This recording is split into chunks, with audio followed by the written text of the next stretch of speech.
네, 아까 회장님 말씀하신 대로 이번 회는 특히 논란이 좀 많았습니다. 상대적으로 출품작이 좀 적은 편이었는데요. 각 부문별로 심사위원들이 모두 투표를 할 정도로 의견이 좀 엇갈린 부분이 있습니다. 그만큼 좋은 보도들이 너무 많았던 것 같습니다. 심사평을 읽어드리겠습니다. 제204회 이달의 방송기자상에는 4개 부문에 모두 25편이 출품됐습니다. 취재보도 부문은 출품된 4편이 전부 높은 점수를 받았고 심사위원들도 모두 출품작이 훌륭한 보도였다는 평가를 내리며 어렵게 2편을 공동 수상작으로 선정했습니다. SBS 순직 해경 진실 은폐 의혹 연속 단독 보도는 안타까운 죽음 앞에 언론이 할 수 있는 최선의 역할을 다한 모범적인 사례라는 평가를 받았습니다. MBC, KT 유령기지국 유령기지국과 서버 폐기 의혹 연속 단독 보도는 실생활 관련 주제로 사회적 파장이 커 공유성이 높았다는 칭찬이 있었습니다. 기획보도 부문에서는 6편이 출품됐고 SBS 반여름 쌀 당뇨병 효능 부당 광고 고발 연속 보도가 뽑혔습니다. 생활 밀착형 보도로 부당 광고 현황을 제대로 파악해 지적하고 당국의 규제를 이끌어내 소비자들에게 큰 도움을 준 점이 평가받았습니다. 비록 아쉽게 수상은 못했지만 KBS 비상 카이 낙하산 추적기도 주제를 끌고 가는 힘과 완성도로 좋은 평가를 받았습니다. 지역 취재보도 부문은 가장 많은 10편이 경쟁을 벌여 2편이 공동 수상했습니다. KBS 대구 추적 산림 카르텔 연속 보도는 산림 조합의 총체적인 비리를 종합적으로 보도하며 문제의 심각성을 잘 드러냈습니다. 안동 MBC 캄보디아 대학생 사망 사건 단독 보도의 경우 관련 사건이 최초 보도로 발굴의 영향력을 발휘했다는 평가와 함께 수상작으로 선정됐습니다. 5편이 출품된 지역 기획 보도 부문에서는 울산 MBC 충의 전쟁이 선정됐습니다. 우리나라 산림 정책 실패의 역사를 되돌아보고 그에 대한 철저한 제안을 제시했습니다. 수려한 화면에 완성도 측면에서 좋은 평가가 있었습니다. 다른 출품작들도 모두 특정 주제를 선정해 종합적인 보도를 통해 보관 해법을 제시했다는 긍정을 받았습니다. 감사합니다.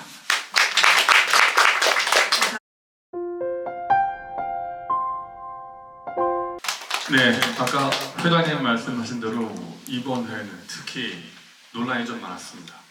상대적으로 출품작이 좀 적은 편이었는데요. 각 부문별로 심사위원들이 모두 투표를 할 정도로 의견이 좀 엇갈린 부분이 있습니다. 그만큼 좋은 보도들이 너무 많았던 것 같습니다. 심사평을 읽어드리겠습니다. 제204회 이달의 방송기자상에는 4개 부문에 모두 25편이 출품됐습니다. 취재보도 부문은 출품된 4편이 전부 높은 점수를 받았고 심사위원들도 모두 출품작이 훌륭한 보도였다는 평가를 내리며 어렵게 2편을 공동 수상작으로 선정했습니다. SBS 순직 해경 진실 은폐 의혹 연속 단독 보도는 안타까운 죽음 앞에 언론이 할 수 있는 최선의 역할을 다한 모범적인 사례라는 평가를 받았습니다.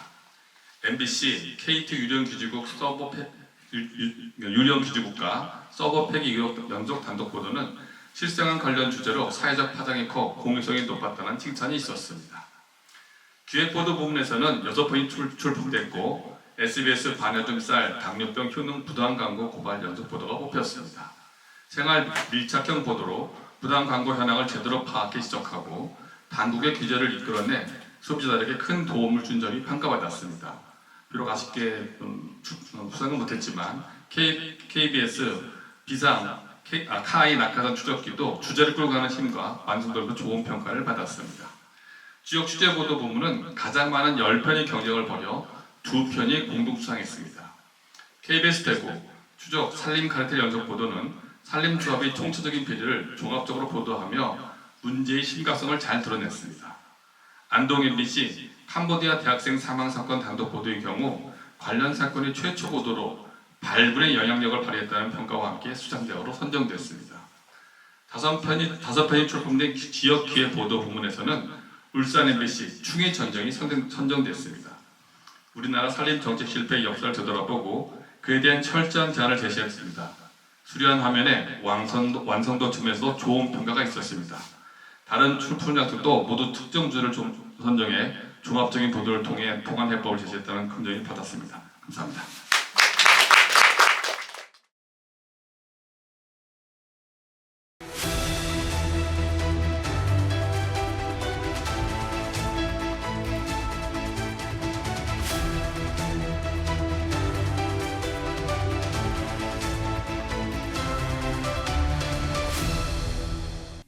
현장으로 출동한 고 이재석 경사가 인천 꽃섬 인근 갯벌에 고립된 70대 중국인 남성 A씨를 만난 시간은 지난 11일 새벽 2시 54분. 이 경사는 자신이 입고 있던 구명조끼를 벗어 A씨에게 건네주고 주머니에서 자신의 장갑을 꺼내 A씨 다친 발에 끼워준 뒤 A씨의 손을 잡은 채 걸어 나갑니다.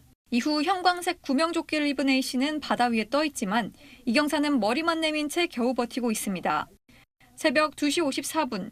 A씨를 만난 뒤 마지막으로 촬영된 3시 27분까지 이 경사가 생존한 상태로 확인된 시간은 최소 33분. 실시간 드론 촬영으로 이 경사의 정확한 위치가 확인되고 물속에서 위험한 상황이라는 게 알려졌는데도 구조는 이뤄지지 않았습니다. 고 이재석 경사 연결식이 염수됐던 지난 15일. 사고 당일 이 경사와 함께 근무했던 팀원 4명은 영흥파출소장으로부터 이른바 영웅 만들기 지시와 함께 함구 명령을 받았다고 폭로했습니다. 그 정신없는 와중에 팀원들 컨테이너 뒤쪽으로 부릅니다. 재석이가 저렇게 된 것은 안타깝지만 재석이를 영웅으로 만들어야 한다. 서장 지시사항이다. 기자가 와서 물어보면 대답할 필요도 없고 조사 끝난 다음에 이렇게 발표하도록 하겠다. 이런 식으로 해가지고 이 논리를 좀 만들어주라고. 연예인 조심하시고 밑에 여기에서 일어나면 이렇게 바깥에 의미를 무시하지 마세요. 누가 무슨 얘기 하더라 그런 얘기도 의미를 만들 수 있는 건 절대 하지 마세요. 그러면서 자신이 한 말이 이광진 당시 인천해양경찰서장의 지시라는 점을 분명히 합니다. SBS 동은영입니다.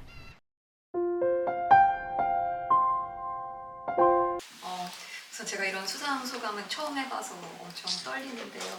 잘 말해보도록 하겠습니다. 저희는 그 영상 보셨다시피 인천해양경찰서 소속 영흥파출소 소속 34살 이재석 경사가 9월 11일 목요일 새벽에 왜 혼자 출동했는지, 그리고 그 출동 이후, 사고 이후 해경의 대처가 적절했는지 등을 좀 알아보려고 했고, 취재 과정에서 2인 1조 원칙이 지켜지지 않았고, 그리고 또 이 원칙이 지켜지지 않은 점을 가리기 위해서 영웅 만들기를 좀 시도를 했다, 이런 점을 좀 발견을 하고 보도를 했습니다.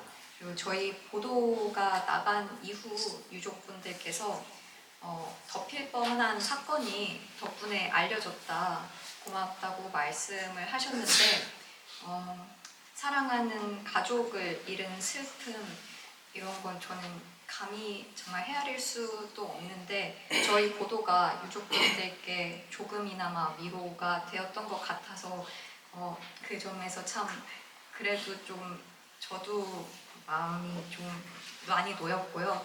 그리고 또 저희 보도로 이런 이재석 경사와 같은 억울한 죽음이 다시 반복되지 않는데 도움이 됐으면 좋겠습니다.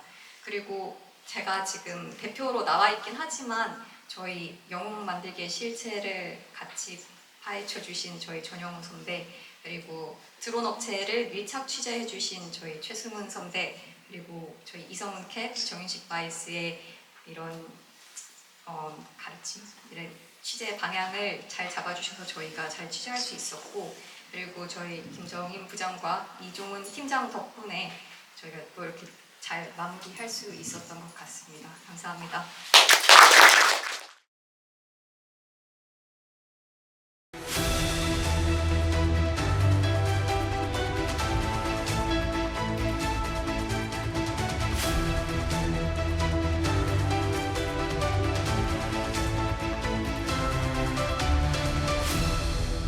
소액결제 사건에 대한 자체 조사에 나선 KT는 광명 일대의 휴대전화 접속 내용을 조사하다 수상한 흔적을 발견했습니다. 분명 KT 휴대전화 가입자의 통화 이력인데 연결된 기지국 아이디는 KT가 관리하는 게 아니었던 겁니다. 기지국 하나는 해커들이 만든 실제로는 존재하지 않는 가상의 KT 기지국이었던 겁니다. 전문가들은 불법 해킹을 위해 만들어진 사설 기지국으로 보고 있습니다. 전문가들은 이런 방식의 해킹은 가상 기지국만 다른 곳으로 옮기면 되기 때문에 추가 피해가 발생할 수 있다고 지적했습니다. 해킹 전문지 프레기, 해킹 조직 김숙희가 갖고 있다고 공개한 데이터. KT 원격 상담 시스템 인증서와 개인키가 발견돼 서버 해킹 가능성이 제기됐습니다. 한국인터넷진흥원 키사는 7월 19일 KT의 서버 해킹 가능성을 알렸습니다. 하지만 KT는 이틀 뒤 자체 조사 결과 유출 정황은 없다고 일축했습니다. 키사는 8월 12일 다시 해당 서버 관련 자료를 제출하라고 요청했지만 KT는 8월 1일 서버를 폐기해 자료 제출이 불가능하다고 답했습니다. 이에 KT가 해킹 사실을 축소하기 위해 서버를 폐기했다는 의혹이 제기되기도 했습니다. 그런데 MBC 취재 결과 키사가 자료 제출을 요구한 8월 12일 KT는 일부 서버를 보관 중이었던 것으로 드러났습니다. 최소한 13일에 폐기한 서버라도 키사에 제출했다면 해킹 의혹에 대한 조사에 활용할 수 있었음에도 허위 보고를 한 셈입니다. KT는 해당 서버의 접속 기록도 이미 갖고 있었던 것으로 확인됐습니다. MBC 뉴스 이지은입니다.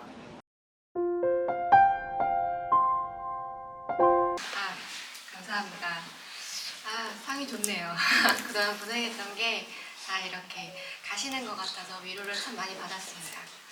그 유령기지국 제보를 받은 건 아마 당일 저녁 한 6시쯤이었는데 그 내용도 좀 충격적이었지만 이게 어떻게 가능한지 국가기관망 통신망에 어떻게 이런 불법 장비가 붙는지 참 어이가 없었습니다.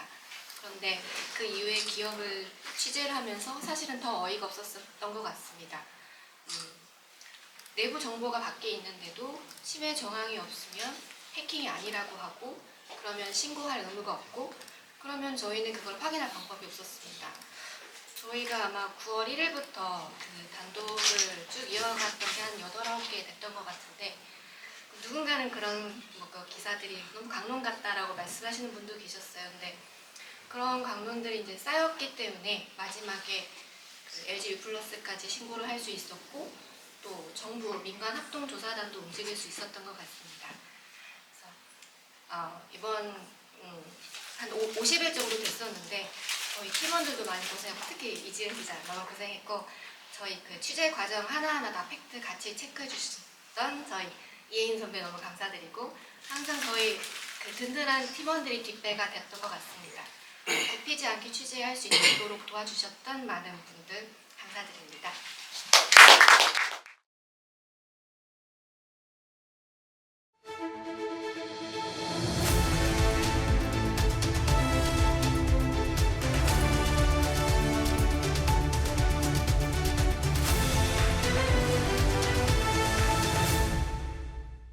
서울의 한 유명 백화점 양곡 코너에서 바나듐 쌀을 판매하고 있습니다. 바나듐 혈당을 강화시키는 거예요. 혈당이 이제 더 이상 이제 올라가지 않아요. 근데 이거 많이 사가요, 사람들? 요즘 제일 많이 나가요. 그렇다면 이들 바나듐 쌀에는 바나듐이 얼마나 들어있을까? 취재팀이 이 쌀들을 사서 식약처 공인기관에 함량 분석을 의뢰했습니다. 검사 결과 각각 0.0048mg과 0.0011mg이 검출됐습니다. 바나듐 쌀은 이런 논에다가 이 드론으로 바나듐 용액을 뿌리거나 아니면 수확한 벽실을 나중에 가공하는 방식으로 만드는데 이게 공산품이 아니다 보니까 제품마다 함유량의 차이가 나는 걸로 보입니다. 문제는 바나듐 함량을 제품에 표기하지 않거나 다르게 표기해도 현행법상 문제가 없다는 겁니다. 바나듐 쌀 업계는 이 제품을 처음 출시한 2019년부터 지금까지 혈당 강화, 당뇨 치료 쌀 이런 광고 문구로 판매량을 늘려왔습니다. 광고처럼 효과가 있는지 업체 측에 물었습니다. 한 업체는 혈당이 내려갈 수 있다며 가능성만을 강조했고 또 한 업체는 당뇨 예방과 치료 효과를 주장하지 않는다고 했습니다. 하지만 전문가의 설명은 달랐습니다. 장기적인 안전성과 효과에 대한 충분한 연구가 안 돼 있어서 바나듐 쌀로 혈당을 떨어뜨린다는 주장은 적절치 않다는 겁니다. 현행 농산물 광고 규정에 사각지대가 있어서 단속조차 할 수 없는 상황. 자칫 유사한 농산물도 나올 수 있는 만큼 법적 보완이 시급하다는 지적입니다. SBS 박세용입니다.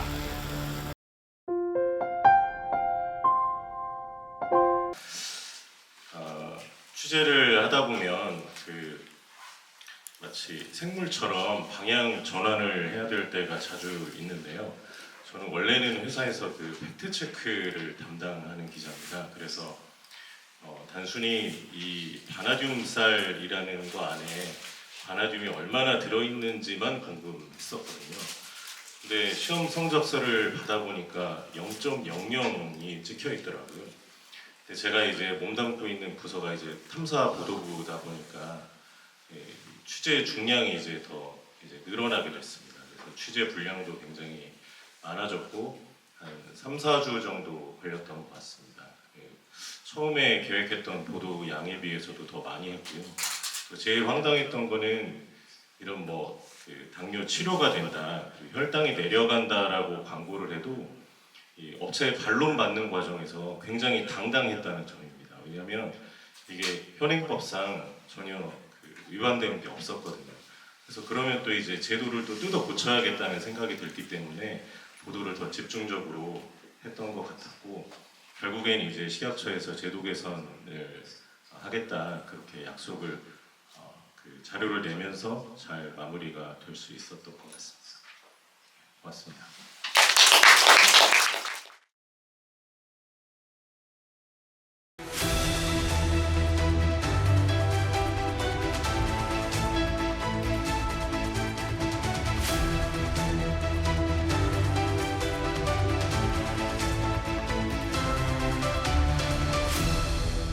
산불 예방 숲 가꾸기 사업. 산불 피해를 최소화하기 위해 지난 2021년부터 추진한 산림청의 핵심 사업입니다. 연간 투입되는 예산만 2천억 원 이상으로 산림청 전체 예산의 10%에 달하는 막대한 규모입니다. 문제는 사업을 발주하는 산림청과 자치단체가 마치 관행처럼 산림조합 등 특정 업체와 수의 계약을 맺고 있다는 점입니다. 최근 산림청 감사에서 100억 원 이상이 투입된 영덕군의 숲 가꾸기 사업이 상당 부분 부적정한 것으로 드러났습니다. 앞서 2023년 영덕산림조합은 사업 관리 대행권을 따낸 뒤 실시 설계와 감리 업무를 영덕 지역 5개 업체에 모두 수의 계약으로 발주했습니다. 그런데 업체 한 곳은 산림조합장의 회사, 다른 곳은 이전 대의원의 회사로 밝혀졌고 나머지 3곳도 조합장 회사의 전 직원들이 운영하는 것으로 드러났습니다. 2023년 영덕군 산림조합 직원 대화방에 올라온 사진입니다. 여성을 감싼 채 노래를 부르는 남성. 경상북도 산하기관에서 산림 업무를 담당했던 A 과장입니다. 직원들은 노래방 외에 A 과장에게 금품도 접대해야 한다는 말도 나눕니다. 대화방엔 산림청 소속 B 팀장이 조합 직원에게 골프를 제안했다는 말도 올라옵니다. B 팀장은 여러 차례 접대 의혹에 결국 산림청으로부터 올해 초 업무 배제 조치를 받았습니다. 행안부 지시로 영덕군이 감사에 착수한 결과 직원 7명이 접대받은 사실을 털어놨습니다. 조사는 다 끝난 상태고 징계 요구하려고 이제 마무리 단계에 있습니다. 청탁금지법 전체 아니면 감봉입니다. KBS 뉴스 문다입니다. 제가 조금 떨려서 적어온 거를 핸드폰을 조금 보면서 읽도록 하겠습니다. 일단 저희 취재가 한 6개월 정도 걸렸거든요. 이제 같이 고생하신 대구총국의 유재영, 백재민 선배님께서 진심으로 감사드리고, 그리고 사실은 이게 단순히 취재뿐만 아니고 폭로해주신 많은 취재원분들 덕분에 이 취재가 완성될 수 있었는데 취재원분들께도 진심으로 감사드립니다. 저희 보도는 올해 초에 발생했던 경북 최악의 산불에서 시작을 했고요. 그전에는 산림 사업에 대한 비위 고발은 여러 번 있었는데 산림 카르텔을 입증하는 보도는 없었던 걸로 저희는 알거든요. 그래서 그 카르텔을 입증하기 위해서 약 6개월간 대비 자료 한 수백 개를 모아가지고 이제 그림을 그려 나갔습니다. 그림을 그려보니까 산림청과 산림조합 그리고 지역 업체까지 이어진 이 카르텔이 실제로 좀 증명이 됐고요. 그 이후에 감사하게도 현재 지금 농림부 장관께서 직접 전수조사를実施를 하셨고 국정감사에서도 이 의제가 다뤄진 상태입니다. 산림청이 면피성 조치에 그치지 않도록 저희는 계속해서 감시하는 보도를 이어가도록 하겠습니다. 다시 한번 감사합니다.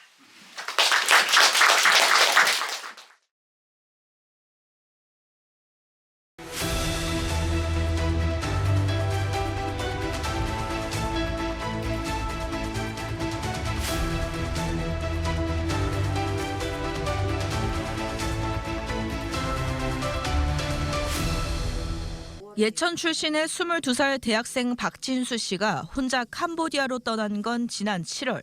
하지만 일주일 뒤 진수 씨 번호로 걸려온 국제전화 너머 목소리는 낯선 중국 동포 말투의 남성이었습니다. 이 남성은 진수 씨를 한국에 돌려보내는 조건으로 5천만 원이 넘는 돈을 요구했습니다. 논란 가족은 주 캄보디아 대사관과 우리 경찰에 신고했습니다. 경찰은 일단 돈을 보내선 안 된다고 안내했습니다. 대사관은 캄보디아 현지 경찰에 위치와 사진 등을 보내 신고하라고 안내했지만 진수 씨가 어디에 감금돼 있는지도 한국의 가족들로서는 알 수가 없었습니다. 그 사이 협박범에게 걸려온 진수 씨와의 통화도 나흘 만에 끊겼습니다. 그리고 2주 뒤 진수 씨는 캄보디아 현지에서 숨진 채 발견됐습니다. 캄보디아 경찰이 알린 사망 원인은 고문과 극심한 통증으로 인한 심장마비였습니다. 사망 진단서만 보면 마비가 고문으로 인한 심장마비라는데 얼마나 저걸 고통스럽게 저겨갖고 그 생각만 떠올리다 진짜 잠을 못 잤죠. 가족들이 더 답답한 건 진수 씨가 숨진 지 40일이 넘도록 한국으로 돌아오지 못하고 있다는 사실입니다. 외교부는 캄보디아 사법당국에 신속한 수사를 요청하고 있다며 그 외에 구체적인 이유는 밝힐 수 없다고 답변했습니다. MBC 뉴스 김서연입니다. 안녕하세요. 저 안동 MBC 보도부 김서연 기자라고 합니다. 네, 감사합니다. 사실 제가 방송기자연합회 이달의 기자상은 저랑 같이 취재했던 차영호 선배 둘 다 처음 받아보는 상인데요. 방송기자연합회에서는 두 번째로 상을 받아보는 게 사실 이제 제2회 팩트체킹 공모전에서 제가 학생 때 상을 받았었습니다.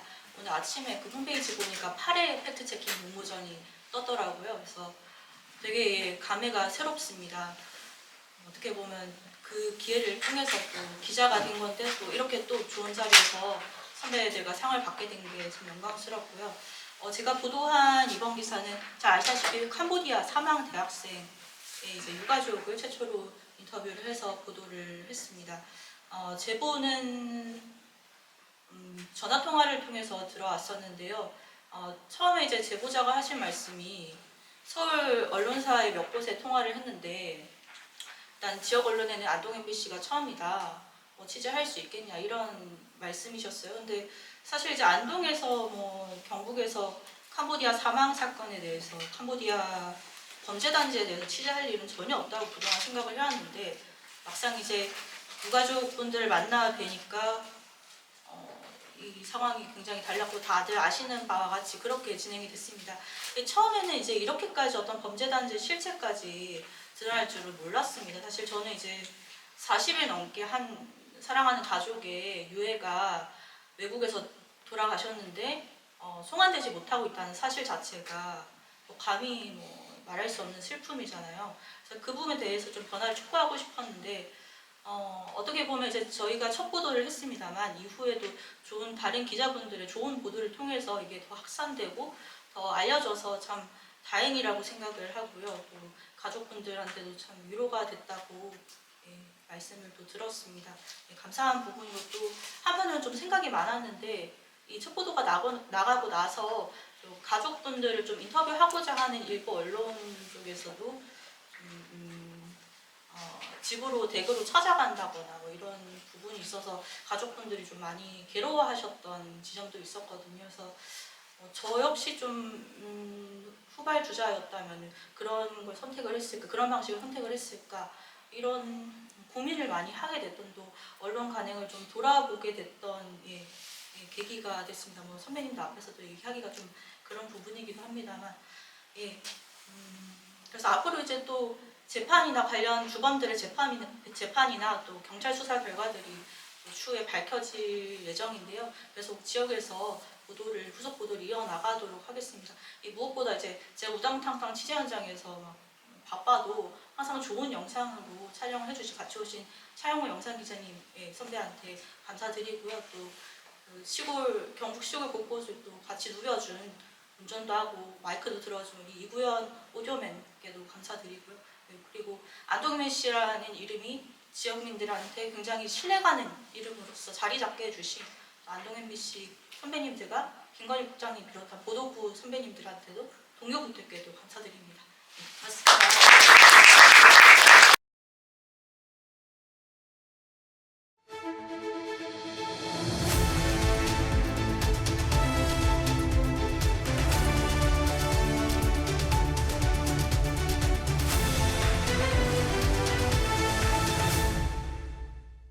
푸르름을 잃고 하얗게 타버린 소나무.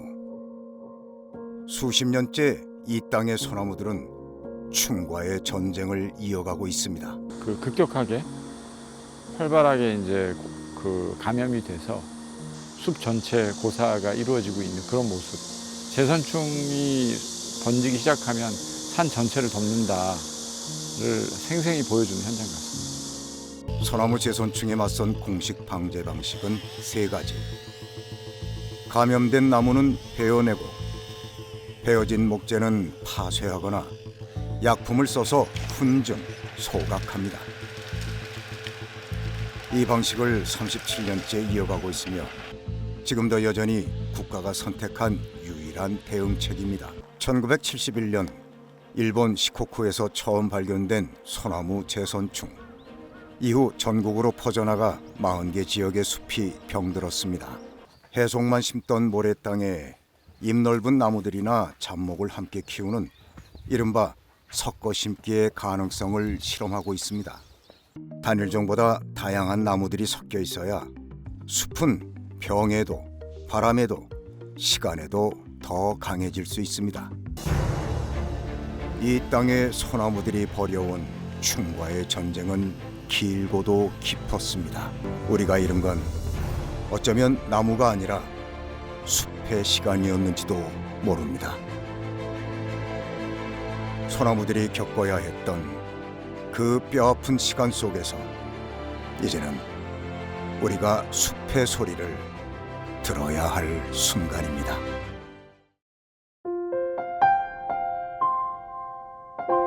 전 방송기자를 꿈꾸던 당시 SBS 스크립터 일하면서 이제 선배님들 응원하러 왔던 게 마지막인데 또 이렇게 여기에 와서 상을 받게 돼서 또 감회가 너무 새로운 것 같고요. 저는 제 고향인 울산에서 2년 조금 넘게 기자 일을 하고 있는데 제가 부모님과 함께 항상 오르던 어릴 적 등산하던 산이 나무가 모두 베어지고 이 소나무 재선충병 때문에 사라지는 것을 보고 너무 큰 문제다. 10년 뒤면 정말 우리 주변의 산이 사라질 수 있겠다라는 두려움이 엄습해서 이 주제에 관심을 가지게 되었었습니다. 제가 마음만 너무 앞섰는데 이걸 어떻게 취재해야 될지 잘 몰랐고 어떻게 더 공부해야 될지 잘 몰랐는데 설태수 국장님께서 잘 이끌어 주셔서 배우면서 많이 취재했던 것 같고요. 취재하면서 가장 많이 느꼈던 건 제가 맨날 하는 뉴스보다 이렇게 또 깊게 한번 바라보면서도 배울 수 있는 게 많구나 또 많이 느꼈고 이제 연차가 많으신 선배님과 함께 하면서도 한 가지 주제를 어떤 시각으로 다 다양하게 담을까를 많이 고민하는 게 제가 앞으로 더 많이 해야 될 것 같다라고도 많이 배웠던 것 같습니다. 또 이렇게 오늘 상 받으신 선배님들 보니까 너무 제가 평소에 멀리서 보면서 어떻게 취재했을까 궁금했던 것들이 많았는데 이렇게 이야기 듣게 되어서 너무 좋았던 것 같고요. 또 앞으로도 이 자리에 또 다시 와서 상을 받을 수 있도록 더 열심히 한번 해봐야겠다 다짐도 하게 되는 것 같습니다. 감사합니다.